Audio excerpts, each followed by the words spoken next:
या आपल्या जागेवरती उभं राहूया आणि आपल्या भक्तिगीताने आपल्या भक्तीला आपण सुरुवात करूया. नमा परमंगला गौरव तुला.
असतानाच प्रार्थना करूया.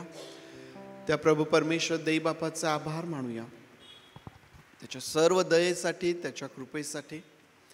आज पुन्हा एक वार ही सुंदर भक्तीची संधी त्याने आपल्या प्रत्येकाला दिली. होय पवित्र देई बापा, तुझं मनापासून आभार मानेत, तुझी स्तुती करीत, तुझ्या नावाला धन्यवाद देत आम्ही तुझ्या समोर येतो प्रभूजी. तुझ्या सर्व दयेसाठी प्रभू, तुझ्या कृपेसाठी, तुझ्या सर्व प्रेमासाठी पवित्र देई बापा, संरक्षणासाठी पवित्र देई बापा, सर्व पुरवठ्यासाठी मनापासून आम्ही तुझे आभार मानतो, तुझ्या नावाला धन्यवाद देतो, तुझी स्तुती करतो प्रभूजी. आज तुझी भक्ती करण्याची ही संधी तू आम्हास दिली, आम्ही तुला धन्यवाद देतो प्रभूजी. आज तुझ्या भक्ती मंदिरामध्ये आम्ही एकत्र येत असताना पवित्र देई बापा, आम्हा प्रत्येकावरती तू दया कर प्रभू. आमच्या अपराधांची आम्हास क्षमा कर आणि परमेश्वर देई बापा, तुझ्या उपस्थितीने आज आम्हा सर्वांना आशीर्वादित कर. आम्हाला माहिती आहे प्रभूजी, तुझ्या उपस्थितीमध्ये आमची प्रत्येक गरज पूर्ण केली जाते. पवित्र देई बापा, तुझं आरोग्य आम्हाला प्राप्त होतं. पवित्र देई बापा, तुझ्या उपस्थितीमध्ये आम्हास नवीन उत्तेजन प्राप्त होतं प्रभूजी. परमेश्वर देई बापा, आज तुझ्या उपस्थितीने परमेश्वर देई बापा आम्हा सर्वांना तू विशेष आशीर्वादित कर. पवित्र देई बापा, जी तुझी लेकरं मार्गात आहेत त्यांना तू सुखरूप घेऊन ये. पवित्र देई बापा, भक्तीच्या वेळेमध्ये उत्तम प्रकारचं वातावरण तुझ्या लेकरांना दे. तुझ्या लेकरांचं येणं परत जाणं आम्ही तुझ्या हातांमध्ये देत आहोत. आमची जी प्रियजन आज दुःखनाईत आहेत, आजारी आहेत, बिछाण्यावर आहेत, अशा प्रत्येकावरही तू दया कर प्रभू.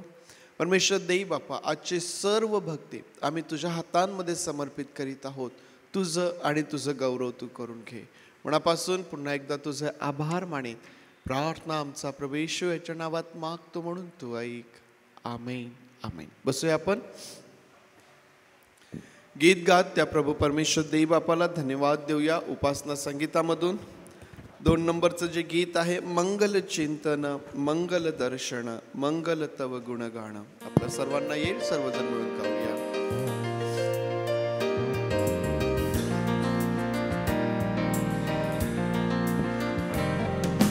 मंगल मंगल चिंतन मंगल दर्शन मंगल तव गुणगान मंगल चिंतन मंगल दर्शन मंगल तव गुणगान मंगल सेवा मांगल्याचे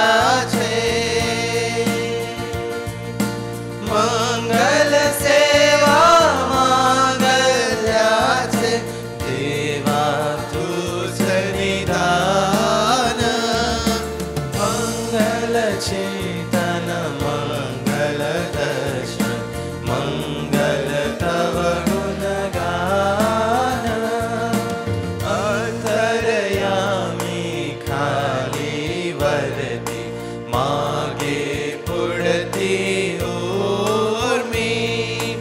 अंतरयामी खाली वरती मागे पुढती ऊर्मी प्रेम सागरा तुझ्या खेळती प्रेम सागरा तुझ्या खेळती लीन त्यातले मंगल चिंतन मंगल दर्शन मंगल तव गुणगान हे तृण हे तरु हे गिरी हे न विश्व दिसे न दिसे ते हे तृण हे तरु हे गिरी हे न विश्व दिसे न दिसे त्या प्रेमाच्या मधुर लहरीनी त्या प्रेमाच्या मधुर लहरीनी तब तबलेले नुसते मंगल चिंतन मंगल दर्शन मंगल तव गुणगान मी तव माझे गान तुझे ऐकणार जेते मी तव माझे गान तुझे ऐकणार जेते तुझेच देवा तुझेच तुहे तुझेच देवा तुझेच तुहे सांभाळून या घे मंगल चिंतन मंगल दर्शन मंगल तव गुणगान राज्य तुझे तव महती अवघी बल विक्रम तव देवा राज्य तुझे तव महती अवघी बल विक्रम तव देवा एक सुखद अधिकार आमचा एक सुखद अधिकार आमचा की करिजे तव सेवा मंगल चिंतन मंगल दर्शन मंगल तव गुणगान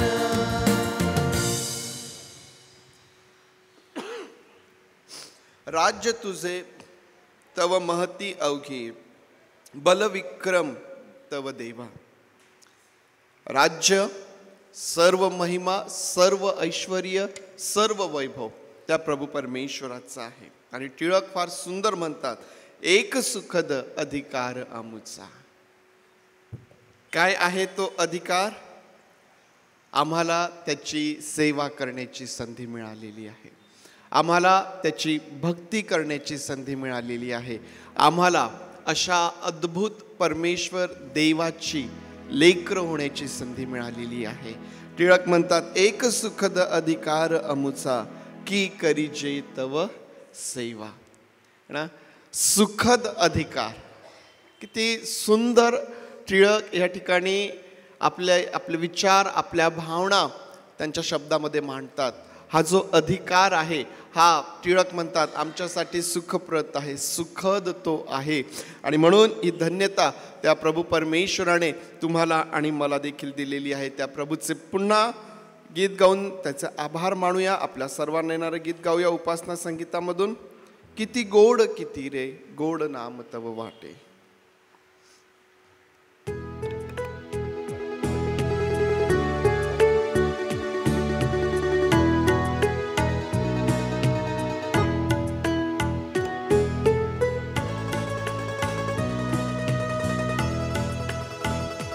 किती गोड किती रे गोड नाम तव वाटे.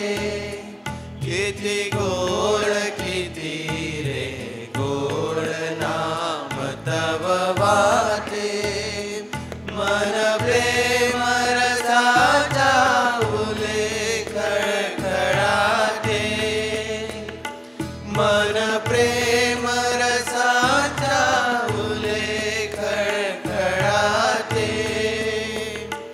किती गोड किती रे गोड नाम तव वाटे.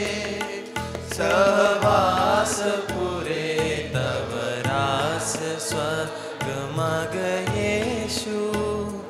सहवास पुरे तव रास स्वर्ग मग येशू.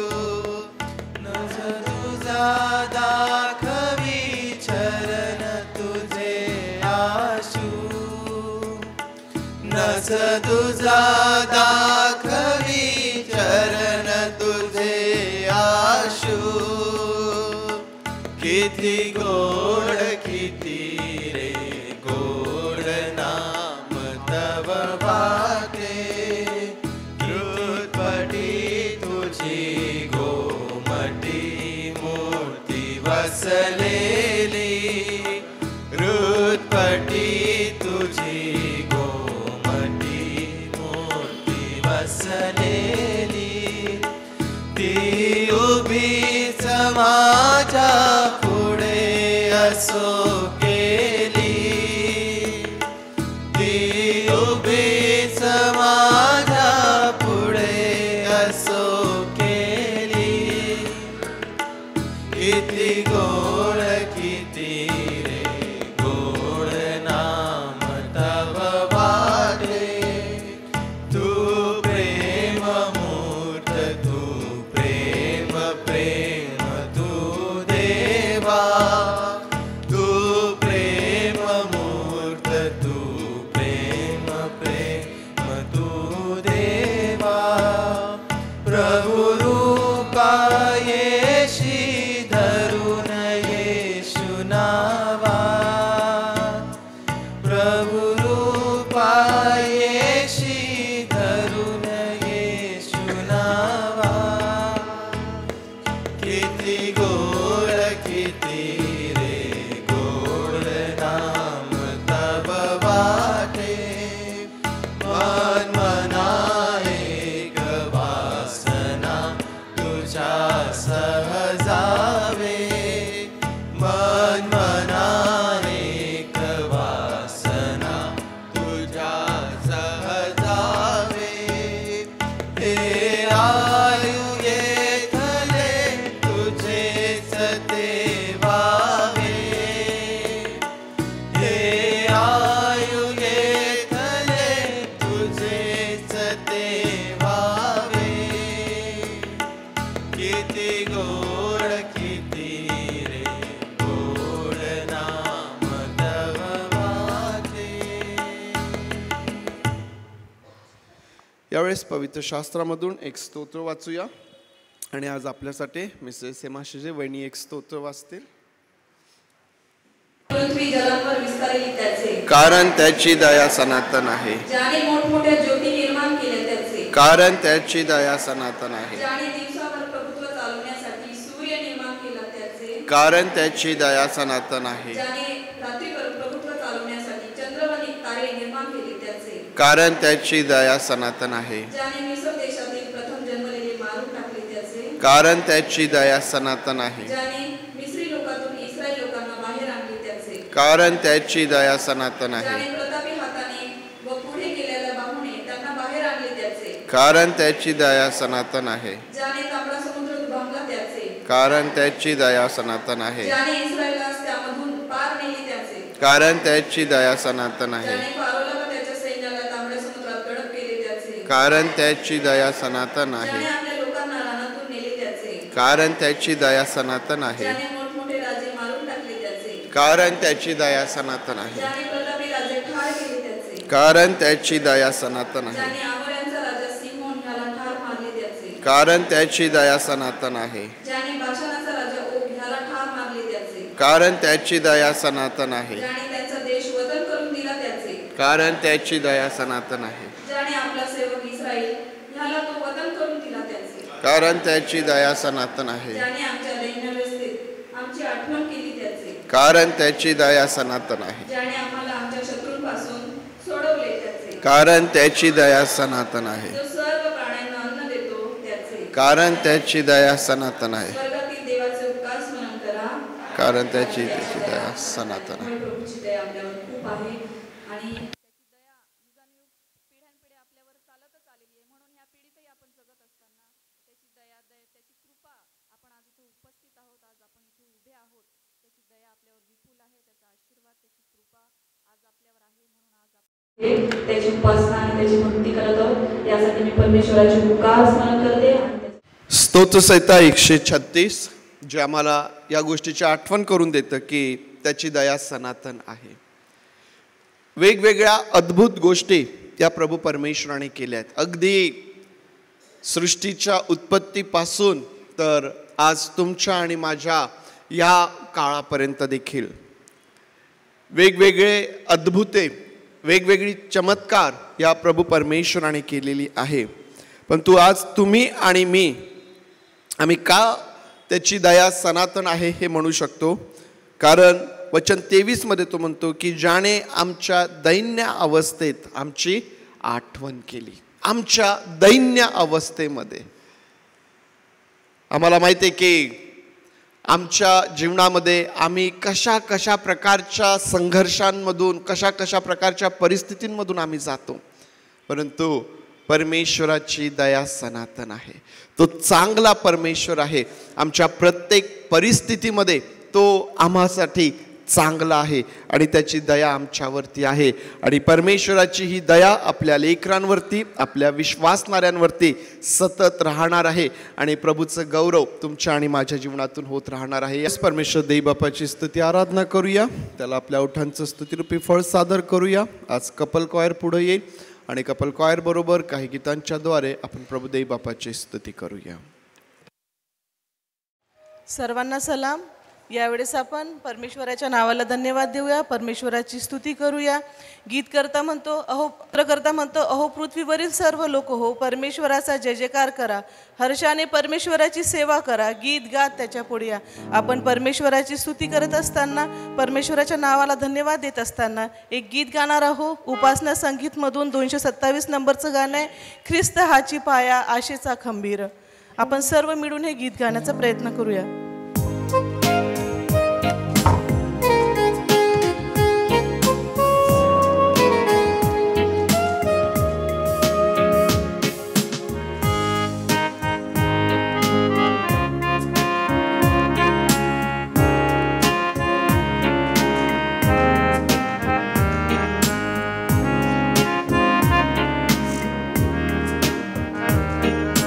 ख्रिस्त हाची पाया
गीतकर्ता म्हणतो, माझी आशा मात्र ख्रिस्ता पुण्यावरी, कोण मला तारी ख्रिस्ता विना. खरंच परमेश्वर आपल्याला तारणारा परमेश्वर आहे. आपण इथे आहो कारण परमेश्वराने आपलं तारण केलेलं आहे आणि त्याने आपल्याला ह्या जगापासून वेगळं करून इथे एकत्रित केलं आहे, कारण त्याने आपल्याला निवडलं आहे. त्याच्या राज्याच्या वाढीसाठी, त्याची उपकार स्तुती करण्यासाठी त्याने आपल्याला निवडलं आहे. त्याच्यासाठी आपण गीत गाऊया. उपासना संगीत 241 नंबरचं गीत आहे, अहो कष्टी लादलेले तुम्ही ख्रिस्तापाशी या.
परमेश्वराचं वचन आपल्याला सांगतं मत्तई 11:28 मध्ये, अहो कष्टी व भराक्रांत जन हो, तुम्ही सर्व माझ्याकडे या, म्हणजे मी तुम्हाला विसावा देईन. परमेश्वर आपल्याला विसावा देणारा, आपली शांती करणारा, आपल्या अंतःकरणाला शांती देणारा परमेश्वर आहे.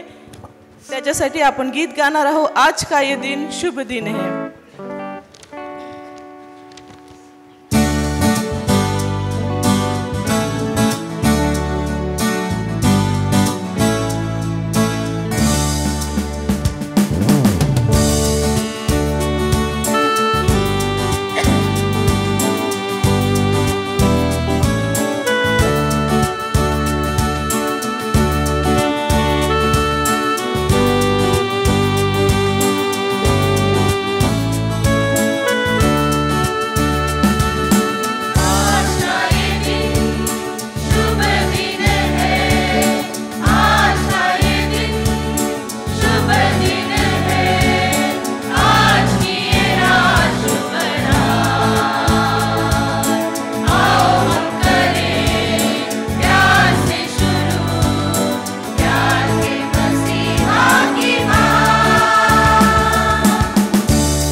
आज का ये दिन शुभ दिन है, आज की ये रात शुभ रात.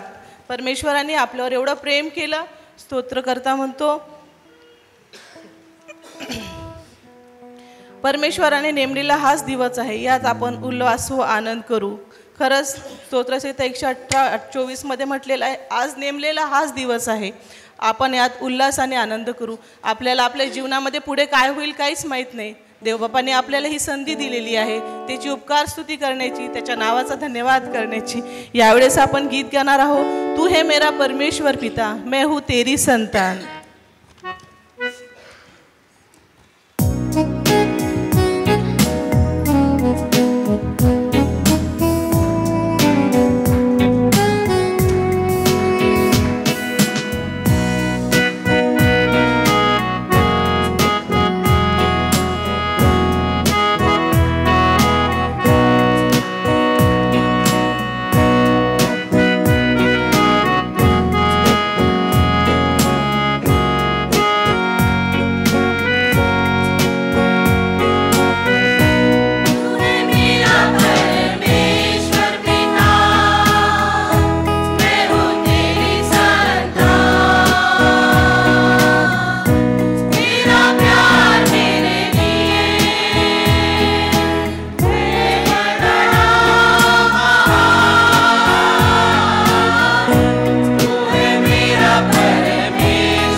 4:19 म्हटलेलं आहे, पहिले त्याने आपल्यावर प्रीती केली म्हणून आपण त्याच्यावर प्रीती करतो.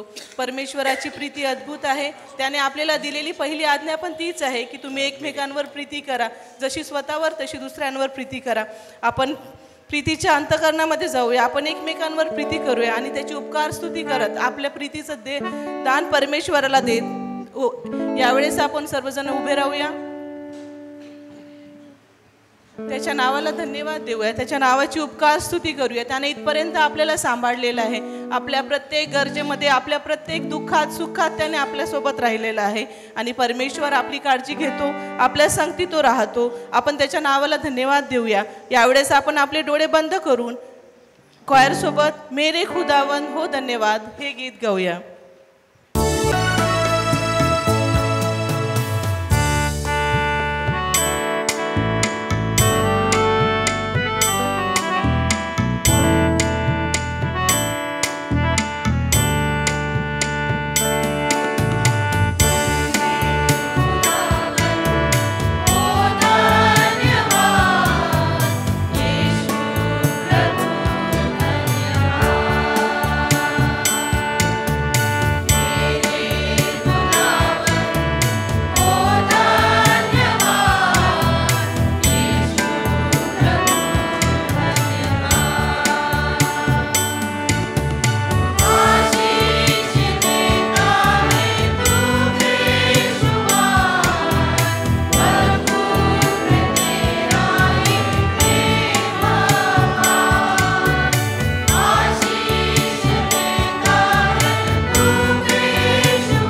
प्रार्थनेच्या अंतःकरणामध्ये असताना, परमेश्वराची उपकार स्तुती त्याचा धन्यवाद करत असताना, आपण आपले डोळे बंद असताना परमेश्वराला धन्यवाद देऊया त्याच्या उपस्थितीबद्दल.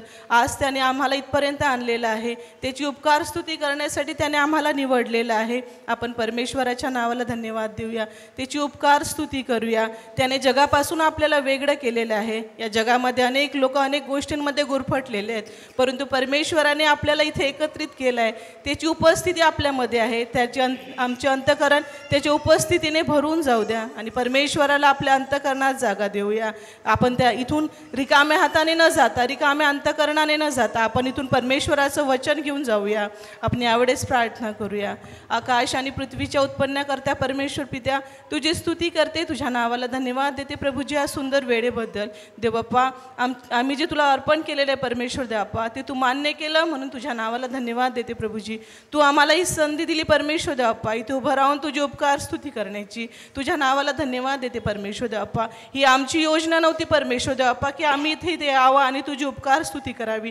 ही तुझी योजना होती परमेश्वर देवप्पा. हा दिवस तू नेमलेला आहे परमेश्वर देवप्पा, ही वेळ तू ठरवलेली आहे प्रभूजी. आणि देवप्पा, तू आम्हाला इथे एकत्रित केलं. या मंडळीमध्ये परमेश्वर देवप्पा उपकार स्तुती झाली. तुझ्या नावाला धन्यवाद देते देवप्पा. तू आमची उपकार स्तुती मान्य कर परमेश्वर पित्या. आणि प्रभूजी, तुझं गौरव परमेश्वर देवप्पा आज पुरतं नाही तर सदोदित आम्ही जोपर्यंत या पृथ्वी तलावर आहे परमेश्वर देवप्पा, तोपर्यंत प्रभूजी आमच्या मुखाच्या द्वारे, आमच्या अंतःकरणाच्या द्वारे सदैव तुझी स्तुती होत राहील असं तू दे परमेश्वर देवप्पा.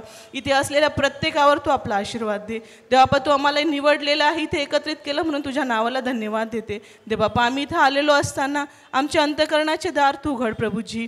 देवप्पा, वचन आमच्याकडे येत असताना परमेश्वर देवप्पा, आमचं हृदयरूपी देवप्पा जमीन जी आहे ती तू सुदृढ कर परमेश्वर देवप्पा. आणि प्रभूजी, जे बी आमच्या हृदयावर पडणार आहेत परमेश्वर देवप्पा, जे वचनरूपी बी आमच्या हृदयावर पडणार आहे प्रभूजी, ते 100 पट फळ देईल असं तू दे परमेश्वर देवप्पा. आम्ही जेव्हा इथून जाऊ प्रभूजी, तेव्हा रिक्त अंतःकरणाने नाही परमेश्वर देवप्पा, तर तुझ्या पवित्र आत्म्याने भरून जाऊ असं तू दे परमेश्वर पित्या. आणि प्रभूजी, जेव्हा आम्ही या मंडळीमधून बाहेर जाऊ तेव्हा एक नवीन प्रकाश आमच्यामधून निघेल. आणि देवप्पा, अनेक लोक आमच्याद्वारे आशीर्वादित होतील. अनेक लोक तुझ्या राज्याच्या वाढीसाठी परमेश्वर देवप्पा आमच्याद्वारे येतील असं तू दे परमेश्वर पित्या.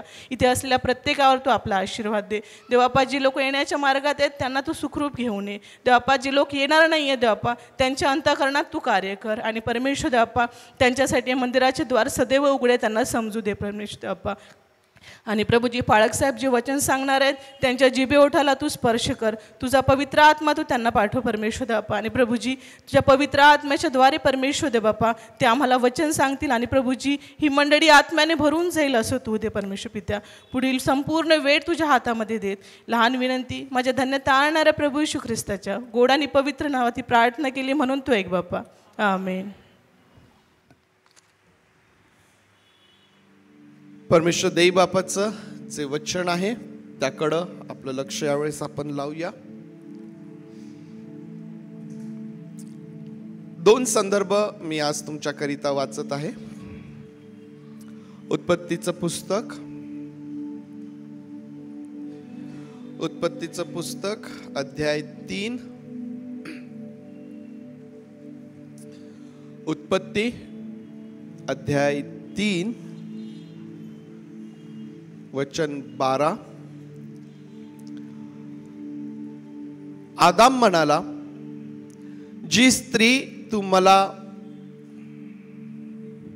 सोबतीला दिलीस तिने त्या झाडाचे फळ मला दिले आणि ते मी खाल्ले. 4 अध्याय वचन 3 पासून 8 पर्यंत.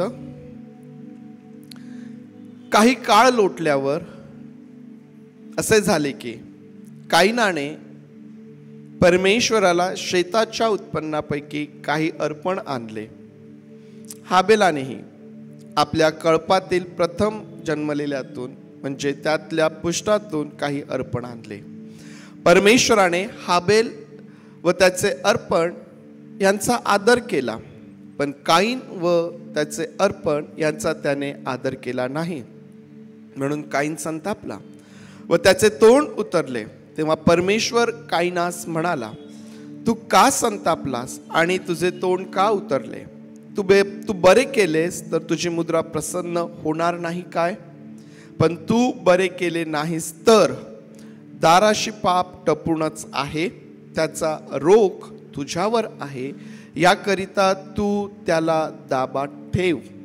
मग कायनाचे त्याचा भाऊ हाबेल याच्याशी बोलणे झाले आणि असे झाले की ते शेतात असता कायनाने आपला भाऊ हाबेल याच्यावर चालून जाऊन त्याला ठार केले. परमेश्वर देवा, ही वचने आपणासाठी आशीर्वादाची करोत. या प्रार्थना करूया. पवित्र आणि प्रेमळ परमेश्वर देई बापा, तुझं मनापासून आभार मानतो तुझ्या उपस्थितीसाठी. पवित्र देई बापा, तुझं वचन आज आम्हामध्ये आहे. तुझं वचन आम्ही वाचत असताना, त्यावरती मनन करत असताना तू आमचं सहाय्य कर प्रभू. तू आमचं सहाय्य कर. तुझ्या वचनाचं सामर्थ्य आम्हावरती ओत. आमचे शारीरिक आत्मिक रोग बरे कर. आमची सुधारणूक तू कर. आणि पवित्र देई बापा, तुझ्यासाठी परमेश्वर देई बापा, तुझ्यासाठी आम्हा प्रत्येकाचा उपयोग तू कर प्रभू. पवित्र देई बापा, आमचं अंतःकरण रूपी जी जमीन आहे प्रभू, आम्ही तुला अर्पण करतो. सहाय्य कर. प्रार्थना प्रभू येशूच्या नावात मागतो म्हणून तू ऐक. आमेन. नोव्हेंबर महिन्यामध्ये आपण आहोत आणि या नोव्हेंबर महिन्यामध्ये आपल्याला माहित आहे की आपलं लक्ष जे असतं ते आपल्या कुटुंबाकडं असतं, घराकडं असतं. गृहसण आपण साजरा करतो, वर्धापन दिन आपण साजरा करतो आणि या संपूर्ण नोव्हेंबर महिन्यामध्ये आपण आपल्या कुटुंबाचं परीक्षण करण्याचा प्रयत्न करत असतो. कुटुंबाच्या संदर्भात आपण विचार करत असतो. मी तुम्हाला अगदी महिन्याच्या आरंभालाच एक विषय तुम्हाला मी सांगितला होता की या महिन्यामध्ये आपण काय करणार आहोत. या महिन्यामध्ये आपण आपल्या वैयक्तिक जीवनामध्ये किंवा आमचं जे विशेष करून कौटुंबिक जीवन आहे किंवा परमेश्वराची मंडळी हे देखील एक कुटुंब आहे. या कुटुंबामध्ये ज्या काही समस्या निर्माण होतात त्या समस्यांवरती आपण विचार करणार आहोत. मी तुम्हाला आठवत असेल अगदी आरंभालाच मी तुम्हाला हे सांगितलं होतं. आणि पहिल्या रविवारला ज्यावेळेस आपण सुरुवात केली, काय विषय आपण पाहिला होता आठवतो कोणाला? आता त्यावर परीक्षा नाही म्हणून कदाचित जे परीक्षा देणारे आहेत, आठवतो विषय कोणाला?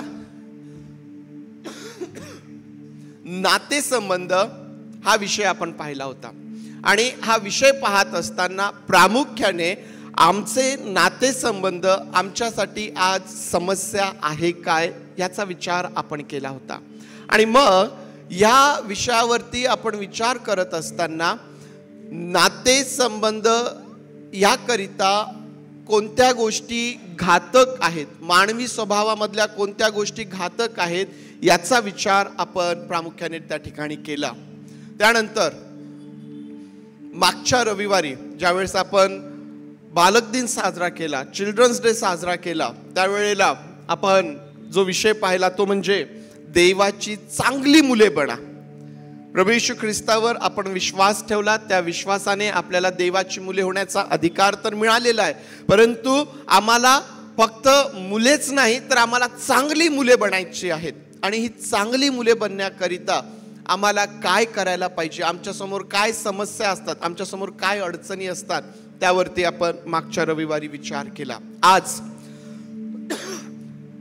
जी संदर्भ मी 2 संदर्भ तुमच्या समोर वाचलीत, या दोनही संदर्भामध्ये तुम्हाला एक कुटुंब तुमच्या समोर दिसेल. कोणाचं कुटुंब आहे? कोणाचं कुटुंब आहे? आदाम, हवा आणि त्यांची 2 मुलं.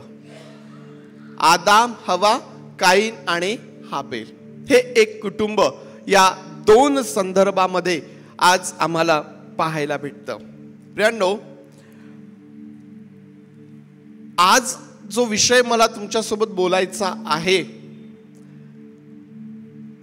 आदाम, हवा, काईन आणि हाबेल यांच्या जीवनामधून मला जो विषय तुमच्या समोर बोलायचा आहे किंवा आज ज्या समस्येबद्दल मला तुमच्या समोर बोलायचं आहे ती म्हणजे आमच्या जीवनामध्ये निर्माण होणारी परिस्थिती. आमच्या जीवनामध्ये निर्माण होणारी परिस्थिती. पुष्कळदा अशा परिस्थितींना हाताळणे आमच्याकरिता एक समस्या होऊन बसते. आता 2 संदर्भ मी तुमच्या समोर वाचले. पहिल्या संदर्भामध्ये आम्हाला काय पाहायला मिळतं, काय झालेलं आहे त्या ठिकाणी? जगात पहिलं पाप, मूळ पाप त्या ठिकाणी घडलेलं आहे.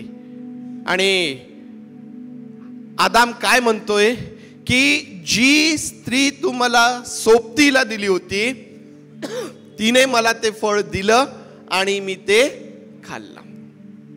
आदाम काय करतोय? जेव्हा त्याला परमेश्वराच्या समोर उभा तो आहे, ज्यावेळेस परमेश्वर त्याला विचारत आहे, आदाम काय करतोय? माझी चूक नाही, तू जी स्त्री मला सोबतीला दिली तिने मला फळ दिलं आणि मी ते फळ खाल्लं, ते फळ मी खाल्लं. या ठिकाणी आम्हाला पाहायला मिळतं की ते फळ खाण्याच्या आधी ही जी परिस्थिती त्या ठिकाणी निर्माण झाली, त्या आधी आदाम हवेला दोष देत होता का? ज्यावेळेस परमेश्वराने हवेला आदामासमोर आणलं, आदामाचा आनंद किती मोठा होता ना. आदाम म्हणतो माझ्या हाडातलं हाड, माझ्या मांसातलं मांस, खुश, अगदी अगदी आनंदी, समरूप है ना, सहकारी त्याला त्या ठिकाणी प्राप्त झाला, आनंदी होता. परंतु एक परिस्थिती त्या ठिकाणी निर्माण झाली, पाप त्या ठिकाणी घडलं. आदाम आता त्या हवेला दोष देऊ लागला. दुसऱ्या प्रसंगामध्ये आम्ही पाहतो की काईन आणि हाबेल यांनी परमेश्वराकरिता अर्पण आणलीत. त्यापूर्वी दोघांचं काही भांडण होतं का किंवा असं काही होतं का ते त्या ठिकाणी स्पष्ट केलेलं नाही. परंतु एक परिस्थिती त्या ठिकाणी निर्माण झाली. ती परिस्थिती ही झाली की दोघांनीही परमेश्वरासाठी अर्पण आणलीत आणि देवाने हाबेलाचं अर्पण, त्याचा आदर केला, काईनाच्या अर्पणाचा आदर केला नाही. म्हणून काईनाला वाईट वाटलं, त्याच्या मनामध्ये राग निर्माण झाला, एक परिस्थिती निर्माण झाली. आणि त्यानंतर आम्ही पाहतो की काय झालं त्या ठिकाणी. त्या ठिकाणी काईनाने हाबेलाचा वध केला. पहिल्या संदर्भामध्ये पहिलं पाप आम्ही पाहतो, दुसऱ्या संदर्भामध्ये पहिली हत्या आम्ही त्या ठिकाणी पाहतो. प्रियांनो, ह्या ज्या परिस्थिती त्यांच्या समोर निर्माण झाल्या त्यापूर्वी किंवा अशी परिस्थिती जर त्या ठिकाणी निर्माण झाली नसती तर कदाचित आदामाने हवेला दोष दिला नसता, कदाचित काईनाने हाबेलाचा वध केला नसता. परंतु जी परिस्थिती निर्माण झाली त्या परिस्थितीचा परिणाम आमच्या समोर आहे.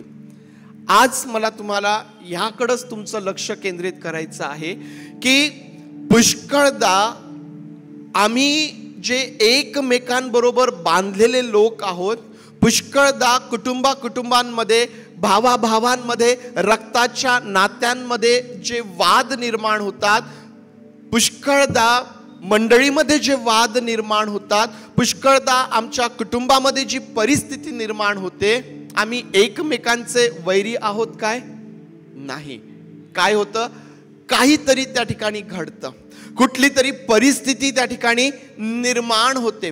चांगलं कुटुंब आहे, चांगलं कुटुंब आहे, छान प्रेमाने राहतायत, परंतु एक परिस्थिती त्या ठिकाणी निर्माण होते आणि जर ती परिस्थिती व्यवस्थित हाताळता आली नाही तर मग त्याचे परिणाम हे फार भयंकर अशा प्रकारचे होतात. परिस्थिती पुष्कळदा अशा परिस्थितींना हाताळणे आमच्याकरिता एक समस्या होऊन जातं. आम्ही काय करावं पुष्कळदा आम्हाला समजतच नाही. आणि मग आम्ही काय करतो त्या परिस्थितीप्रमाणे, जसं आम्हाला बरं वाटेल, आमच्या सोयीप्रमाणे आम्ही काय करतो त्यामध्ये वागण्याचा प्रयत्न आम्ही करत असतो. परंतु प्रियांनो, आज आम्हाला हे समजून घ्यायचं आहे की आमचं कुटुंब असेल किंवा आमचे रक्ताचे नाते असतील, आमचे प्रेमाचे नाते असतील, आमचे मैत्रीचे नाते असतील, ख्रिस्तामध्ये आम्ही जे एकमेकांचे भाऊ आहोत प्रियांनो, ते आम्ही एकमेकांचे वैरी कधीच नव्हतो आणि कधीच नसणार.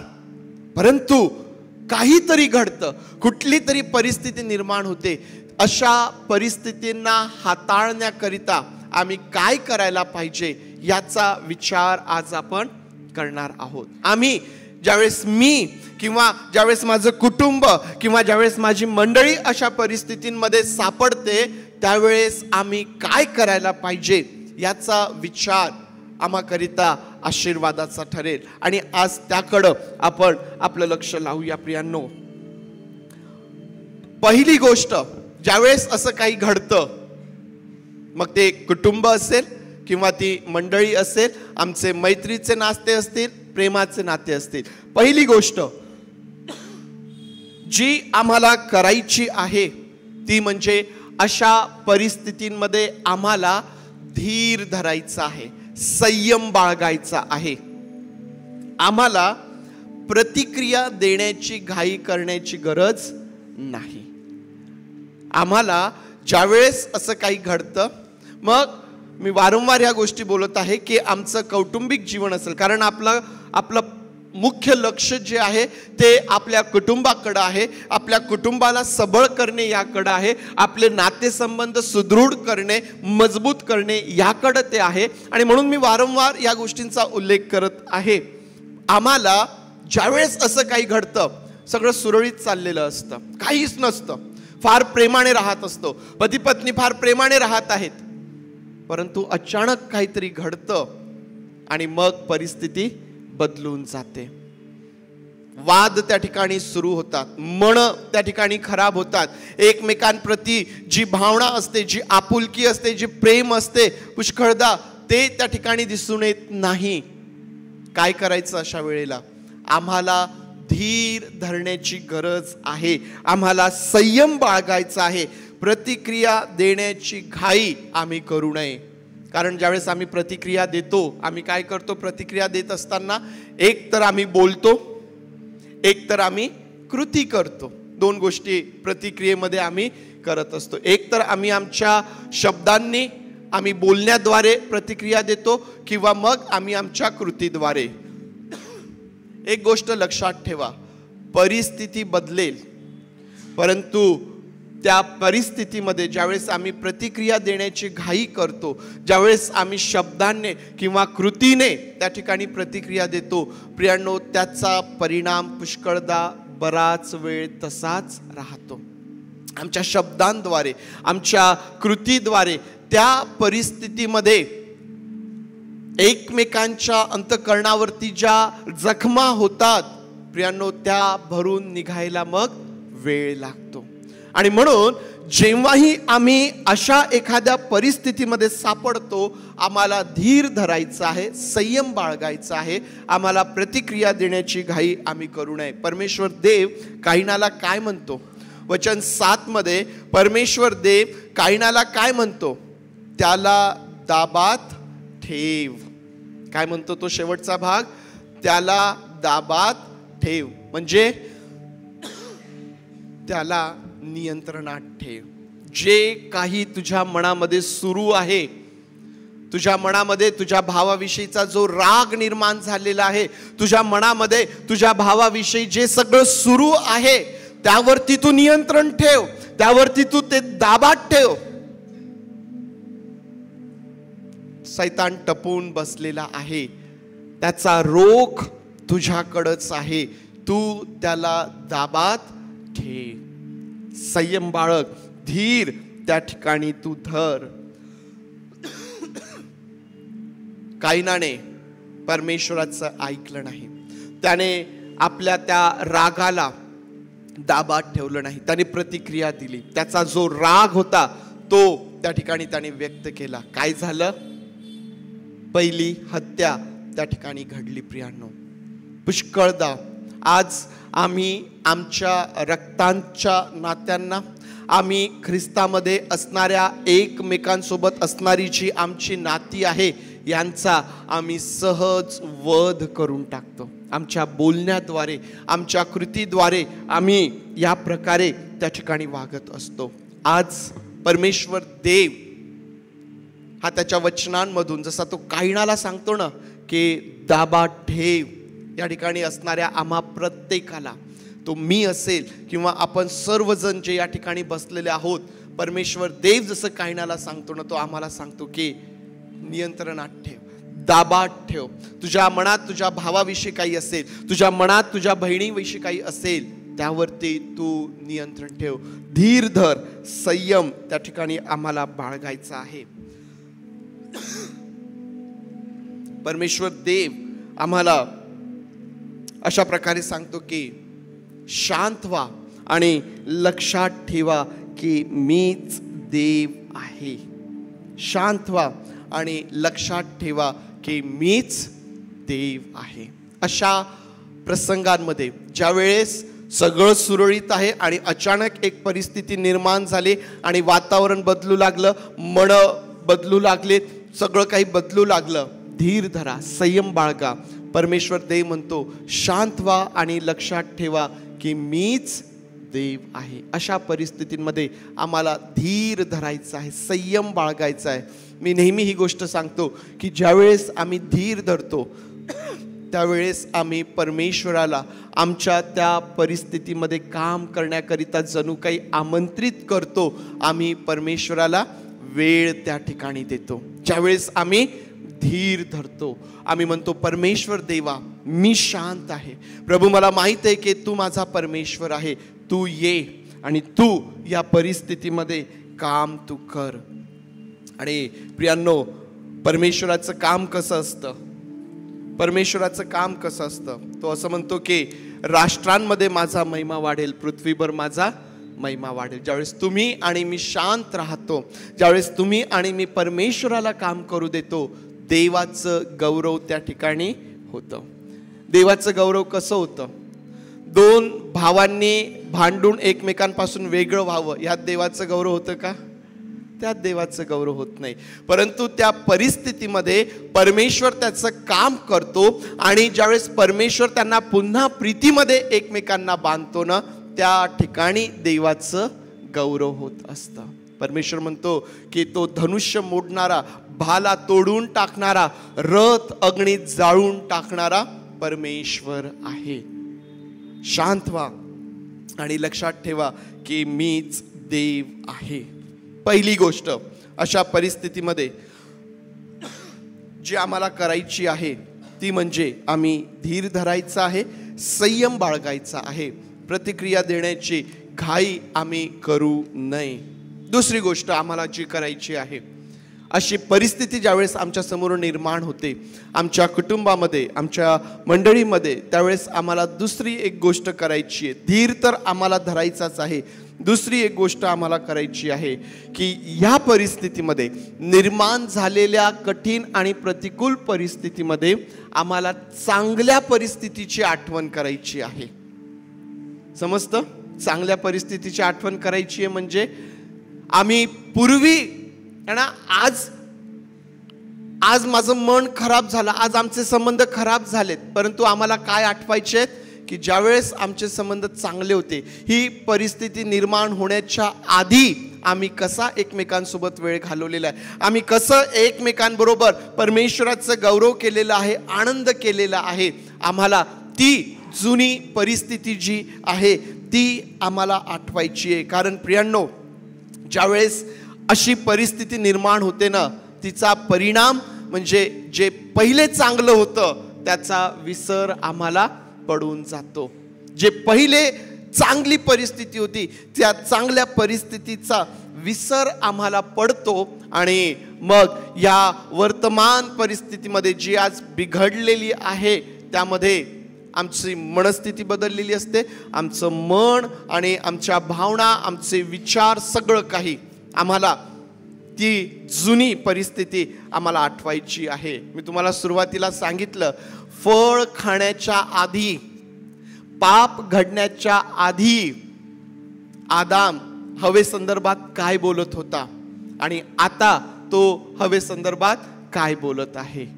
तो हवेला दोष देत असताना मी चांगला आहे आणि तिने असं केलं म्हणून असं झालं, जुनी परिस्थिती, सोबत घालवलेले चांगले दिवस विसर पडतो. पुष्कळदा आमच्याही बाबतीत तेच होतं. आणि म्हणून दावीद जो आहे ना, स्तोत्र 143 मध्ये फार सुंदर रीतीने त्या ठिकाणी तो म्हणतो. वाचूया आपण स्तोत्र संहिता 143. स्तोत्र संहिता 143 आणि त्यामधून वचन 4 आणि 5 मी तुम्हासाठी वाचत आहे. स्तोत्र संहिता 143 वचन 4 आणि 5. माझा आत्मा माझ्या ठाई व्याकुळ झाला आहे, माझे अंतर्याम घाबरे झाले आहे. ज्यावेळेस दावीद म्हणतो की माझा आत्मा व्याकुळ झालेला आहे, माझं अंतर्याम घाबर झालेलं आहे, तो काय म्हणतो, मी प्राचीन काळचे दिवस मनात आणतो, तुझ्या सर्व कृत्यांचे मनन करतो, तुझ्या हातच्या कृतींचे चिंतन करतो. काय म्हणतो दावीद या ठिकाणी? दावीद म्हणतो की माझा आत्मा व्याकुळ झालेला आहे, मी घाबरलेलो आहे, माझं अंतर्याम घाबर झालेलं आहे. अशा परिस्थितीमध्ये दावीद काय म्हणतो की मी प्राचीन काळचे दिवस आठवतो, तुझ्या अद्भुत कृत्यांचं मनन मी करतो, तुझ्या कृतींचं चिंतन मी करतो. आठवतो तो जुने दिवस त्या ठिकाणी दावीद आठवतो. आमच्यासाठी हे फार महत्त्वाचं आहे की जेव्हा आम्ही आमच्या जीवनामध्ये आम्हाला काहीच समजत नाही, आम्ही काय करावं हे आम्हाला कळत नाही, परिस्थिती तर कठीण आहे, प्रतिकूल आहे, बिघडत चाललेली आहे, काय करायचं? चांगले दिवस आठवायचे, जुनी ती आनंदमय परिस्थिती आम्ही त्या ठिकाणी आठवावी. परिणाम काय होतो माहिती आहे? आठवण्याचा परिणाम काय होतो माहिती आहे? आठवण्याचा परिणाम हा होतो की वर्तमान परिस्थितीची जी तीव्रता आहे ना, ती त्या ठिकाणी कमी होऊन जाते. तुम्हाला माहिती आहे दावीद कोणत्या परिस्थितीमध्ये या ठिकाणी आहे, तो कोणत्या परिस्थितीमध्ये हे स्तोत्र लिहित आहे? जेव्हा शाऊल दावीदाला मारण्यासाठी त्याच्या पाठीस लागलेला होता आणि दावीद जो आहे ना शाऊलाच्या भीतीने गुहेमध्ये लपलेला होता, अशा त्या परिस्थितीमध्ये दावीदाने हे स्तोत्र लिहिलेलं आहे. आणि म्हणून तो म्हणतो की मी घाबरलेलो आहे, माझा आत्मा व्याकुळ झालेला आहे. आणि या ठिकाणी तो या गोष्टी आठवतो. माहितीये दावीद काय प्रार्थना करतो? स्तोत्र 143 आणि वचन 12 मध्ये तो काय म्हणतो? तू आपल्या दयेने माझ्या वैऱ्यांचा नायनाट कर, माझ्या जीवाला गांजणाऱ्या सर्वांचा नाश कर. माझ्या वैऱ्यांचा नायनाट कर, माझ्या जीवाला गांजणाऱ्या सर्वांचा नाश कर. नाश कर, नायनाट कर, दावीद या ठिकाणी बोलत आहे. देवाने दावीदाची प्रार्थना ऐकली, पण काय केलं देवाने? शाऊलाला दावीदाच्या हातांमध्ये दिला. दावीदाने काय केलं? वास्तविक पहा, त्याची ना स्तोत्र 142 143 हे स्तोत्र वाचा. दावीद त्याची मनस्थिती जी आहे ना ही तुम्हाला त्या ठिकाणी कळेल. शाऊलापासून जेव्हा तो पळतोय, जेव्हा तो लपलेला आहे, प्रियांनो काय त्याच्या मनाची अवस्था असेल? राग त्याच्या मनामध्ये. तो प्रार्थना करतो की देवा त्यांचा नाश कर. परंतु जेव्हा तो प्राचीन काळचे दिवस आठवतो, जेव्हा तो परमेश्वराच्या महत्कृत्यांना आठवतो, देवाच्या हातच्या कृतींचं तो चिंतन करतो, जेव्हा दावीद ह्या गोष्टी आठवतो, प्रियांनो त्याला सहाय्य मिळतं. कोणत्या गोष्टीचं सहाय्य मिळतं? देवाच्या बाजूने योग्य निर्णय घेण्याचं सहाय्य मिळतं. पुष्कळदा परिस्थितीमध्ये आम्ही निर्णय घेत असताना आम्ही चुकतो. पुष्कळदा परिस्थितींमध्ये आम्ही वागत असताना कमी पडतो. देवाच्या बाजूने पुष्कळदा आम्ही उणे पडतो. परंतु ज्यावेळेस आम्ही आठवतो, ज्यावेळेस आम्ही परमेश्वराची आठवण करतो, ज्यावेळेस आम्ही परमेश्वराच्या अद्भुत कृत्यांची आठवण करतो ना, आम्हाला देवाच्या बाजूने योग्य निर्णय घेण्याकरिता सहाय्य मिळतं. देवाच्या बाजूने योग्य निर्णय घेण्याकरिता दाविदाने काय केलं? शाऊलाला त्या ठिकाणाहून जाऊ दिलं. शाऊलाला त्या ठिकाणाहून दाविदाने जाऊ दिलं. आणि म्हणून मी तुम्हाला म्हटलं की ज्यावेळेस आम्ही या प्रतिकूल परिस्थितीमध्ये, निर्माण झालेल्या प्रतिकूल परिस्थितीमध्ये जुन्या गोष्टींची आठवण करतो, चांगल्या परिस्थितीची आठवण करतो, या परिस्थितीची तीव्रता ही कमी होते. आमची मनं त्या ठिकाणी पुन्हा एकदा एकमेकांकरिता अनुकूल त्या ठिकाणी होऊ लागतात. आणि म्हणून पहिली बाब जी आम्हाला करायची आहे, धीर धरायचा आहे, संयम बाळगायचा आहे, प्रतिक्रियेसाठी आम्हाला घाई करायची नाही. दुसरी गोष्ट जी आम्हाला करायची आहे ती म्हणजे चांगल्या परिस्थितीची आठवण करायची आहे. आणि तिसरी गोष्ट जी आम्हाला करायची आहे, कठीण आहे, तिसरी गोष्ट जी आम्हाला करायची आहे ती म्हणजे क्षमा करा आणि नवीन सुरुवात करा. क्षमा करा आणि नवीन सुरुवात करा. तुम्ही पहा, संपूर्ण पवित्र शास्त्रामध्ये काय आहे? हेच आहे. संपूर्ण पवित्र शास्त्रामध्ये काय तुम्हाला दिसून येईल? तुम्हाला हेच दिसून येईल. तुम्ही पहा, परमेश्वर देव आणि इस्रायल लोक चुकतात, पाप करतात, गुलामगिरीत जातात. देव परत क्षमा करतो, एक नवीन सुरुवात करतात. शास्त्रेचं पुस्तक वाचा, ती सायकल त्या ठिकाणी पहा. त्या ठिकाणी तुम्हाला वारंवार तेच दिसून येतं. संपूर्ण पवित्र शास्त्रात काय आहे? तर क्षमा आणि नवीन सुरुवात आहे. जर हे नसतं, क्षमा आणि नवीन सुरुवात, जर ह्याला देवाच्या दृष्टीने महत्त्व नसतं, तर प्रभू येशू ख्रिस्त कधीच जगात आला नसता. देवाने काय केलं असतं माहिती आहे? जसं नोहाच्या काळामध्ये सर्व काही संपवून टाकलं, परमेश्वर देव बापाने वारंवार तसंच केलं असतं. पण परमेश्वर देव करतो का तसं? त्याने नोहासोबत जो करार केला त्याची आठवण तो आजही करतोय. त्याने मनुष्याला जी अभिवचने दिली, जो करार त्याने प्रभू येशू ख्रिस्तामध्ये मनुष्यासोबत केलाय, तो आजही त्याप्रमाणे आमच्यासोबत वागतो. आमच्या स्वतःच्या जीवनाचा विचार करूया. जर क्षमा आणि नवीन सुरुवात नसती तर आम्ही देवासोबत चालू शकलो असतो काय? स्वतःच्या जीवनाचा विचार करा, आपल्या दैनंदिन जीवनाचा विचार करा. एकदा क्षमा केली, दे बापा मी खूप चुकलो, दे बापा मी खूप चुकले, मी आता ह्याच्या पुढं असं करणार नाही, तू माझी क्षमा कर. परमेश्वराने म्हटलं ठीक आहे माझ्या मुला, माझ्या मुली, मी तुझी क्षमा केली. 2 दिवस, 4 दिवस, महिनाभर, 6 महिने, वर्ष, 2 वर्ष देवासोबत फार चांगलं चालत आहे, फार सुंदर. परत पाप केला, परत चुकलो. हे तर मी पुष्कळ दिवस, म्हणजे वर्ष 2 वर्ष पुष्कळ झाले. आम्ही तर रोज आणि रोज देवाच्या दृष्टीने उन्हे पडणारे आहोत. कारण मुळातच आमची धार्मिकता जी आहे ना, ती देवाच्या दृष्टीने फाटक्या चिंधीसारखी आहे ना. जर देवाने म्हटलं मी एकदा तुला क्षमा केली होती, आता मी तुला क्षमा करत नाही, काय होईल? क्षमा आणि नवीन सुरुवात. आणि म्हणून प्रियांनो, आमच्या कुटुंबात, आम्हा प्रत्येकाच्या जीवनात, मंडळीत, प्रत्येक ठिकाणी जेव्हा केव्हा अशा प्रकारची परिस्थिती निर्माण होते, आम्हाला धीर धरायचं आहे, चांगल्या परिस्थितींची आठवण करायची आहे, देवाचं सहाय्य मागायचं आहे आणि क्षमा करून एक नवीन सुरुवात आम्हाला करायची असते. आता कदाचित आमच्या मनात हा प्रश्न येईल की हे किती वेळेस करायचं, हे किती वेळेस करायचं? कारण पुष्कळदा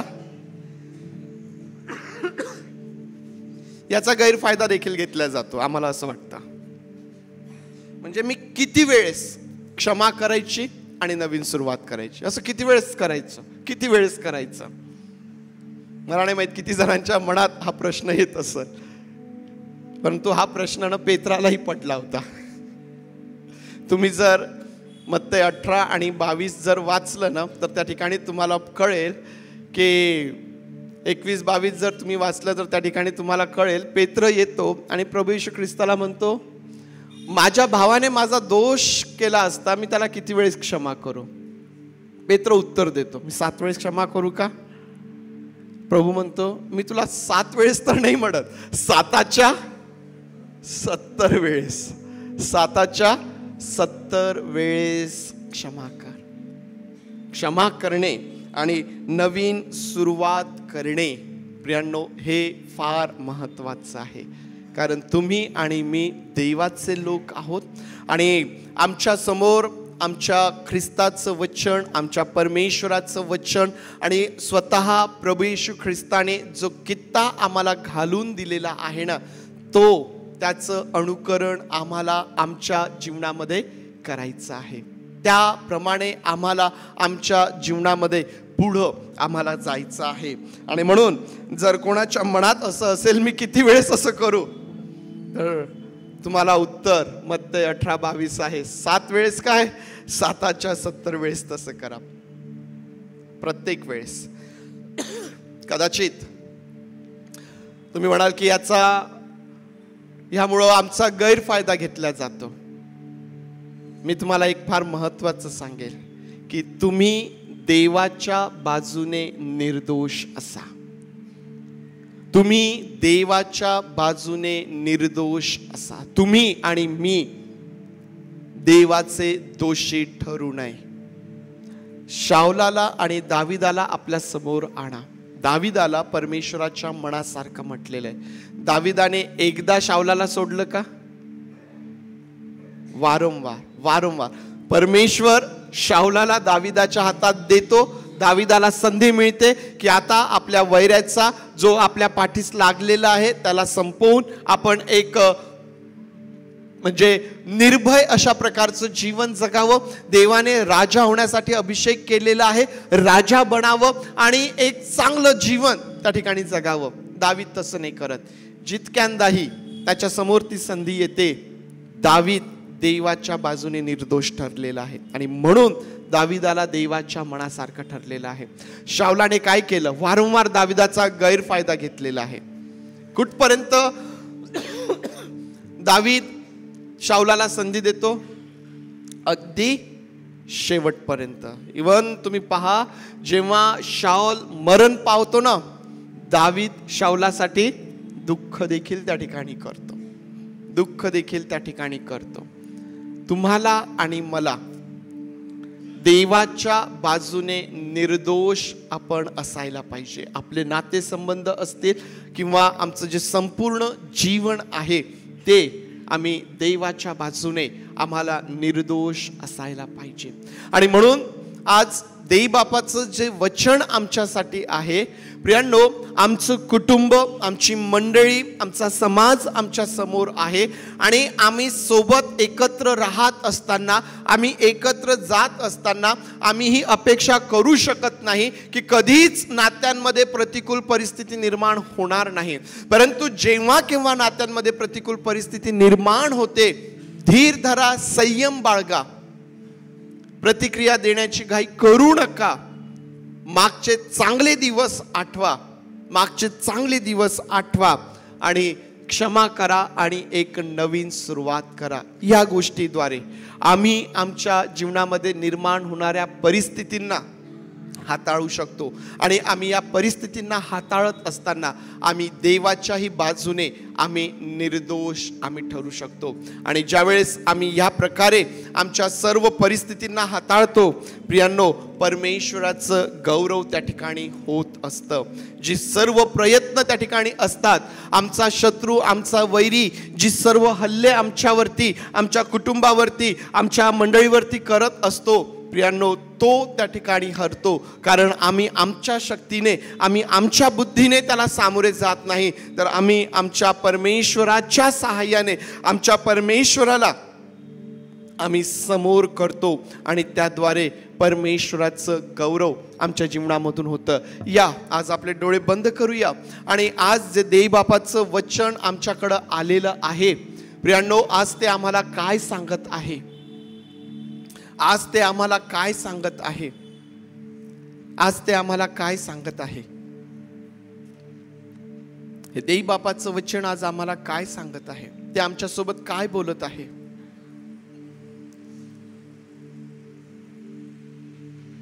आम्ही आमच्या स्वतःचा विचार करूया. पती पत्नींनी एकमेकांच्या नात्यांचा विचार करावा. आज आम्ही एकमेकांना दोष तर देत नाहीये ना. आज आम्ही कुटुंब या नात्याने आमच्या कुटुंबाचा विचार करूया. आम्ही मंडळी या नात्याने आमच्या मंडळीचा विचार करूया. आज आम्हाला हा निर्णय घेता येतो का की मी देवाच्या बाजूने निर्दोष राहील? मला देवाच्या बाजूने निर्दोष राहायचं आहे. मी वेळ देईल, मी धीर धरेल, मी संयम बाळगेल, मी क्षमा करेल आणि नवीन सुरुवात मी करेल. पवित्र देव बापा, आज त्याकरिता तू आमचं सहाय्य कर.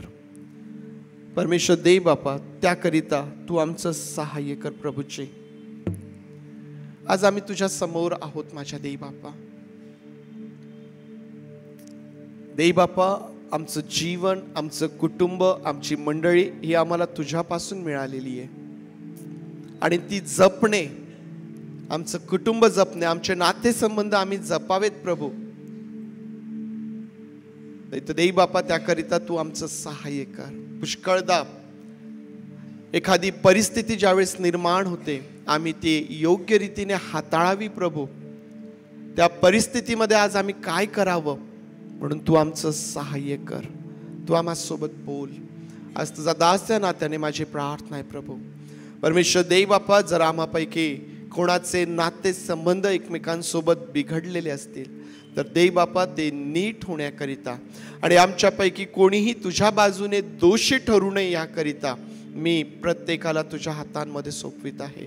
प्रभू तू सहाय्य कर, प्रभू तू सहाय्य कर, प्रभू तू सहाय्य कर आणि तुझं गौरव तू करून घे. तुझं मनापासून आभार मानतो, तुला धन्यवाद देतो आणि प्रार्थना आमचा प्रभू येशू याच्या नावात मागतो म्हणून तू ऐक. आमेन, आमेन. या आपण सर्वजण उभं राहूया. प्रभूने शिकवलेली प्रार्थना करूया. सुवंद देव परात्पर हे गीत गाऊया आणि मग आशीर्वाद घेऊया. हे आमच्या स्वर्गातील बापा, तुझे नाम पवित्र मानले जाव. तुझे राज्य जसे स्वर्गात तसेच पृथ्वी.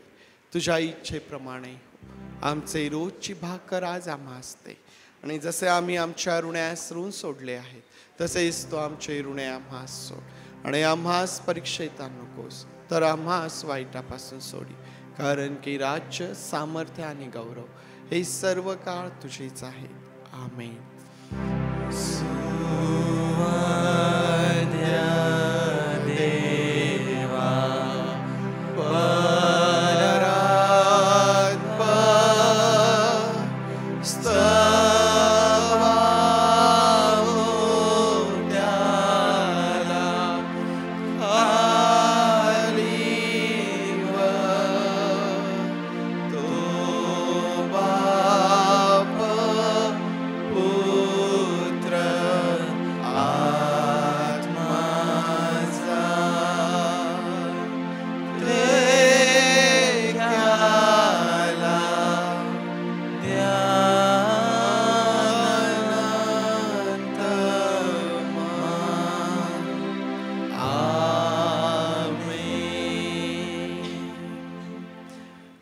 आता ज्या प्रभू येशू ख्रिस्तावरील विश्वासाने आम्हाला देवाची मुले होण्याचा अधिकार मिळाला, त्या प्रभू येशू ख्रिस्ताची कृपा, देवबापाची प्रीती आणि पवित्र आत्मेची सुसंगती तुम्हा सर्वांबरोबर प्रभू येशू ख्रिस्त येईपर्यंत सदोदित असो. आमेन.